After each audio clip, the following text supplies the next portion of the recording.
Terminons cette édition au Tréport, où un couple a décidé de racheter les anciennes salles paroissiales de la ville pour les transformer en tiers-lieux. Librairies ou encore salles de spectacle attendent les visiteurs. Rencontre avec les propriétaires. Dès les premiers pas, le cadre ecclésiastique saisit les clients.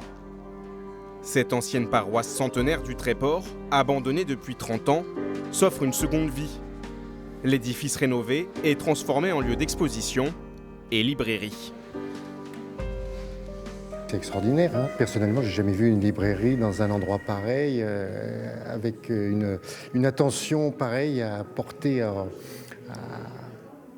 au site, quoi, enfin à la décoration. Moi qui aime beaucoup la lecture, il y a beaucoup de choix. C'est beau, je trouve que c'est très beau. C'est audacieux, mais c'est superbe. Franchement, le lieu est magnifique. Alors, j'ai pas vu l'état avant, mais en tout cas, le après est vraiment génial. Très, très beau. Très, très beau. Un couple a racheté le site en ruine pour le réhabiliter. 2 ans de travaux ont été nécessaires pour façonner et décorer le lieu, tout en gardant l'âme du bâti initial. Libraire de métier à Paris, Léopoldine voulait poursuivre son activité au Tréport. On est tombé donc par hasard un peu sur cette ancienne salle de spectacle paroissiale. Et en fait, voilà, on est tombé, on a adoré tout de suite les ondes qu'il y avait ici, la beauté du bâtiment en lui-même. Le chantier intérieur désormais finalisé, les travaux vont se poursuivre dans les prochaines semaines à l'extérieur.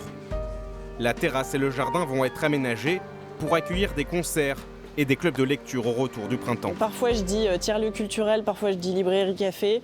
En fait, je veux dire aucun des deux on est assez bon. Tiers-lieu culturel, ça veut dire trop de choses, donc c'est pas très précis. Et librairie-café, ça réduit un tout petit peu parce que voilà, je voudrais pouvoir faire des petits concerts, des spectacles. Il y a une salle d'exposition.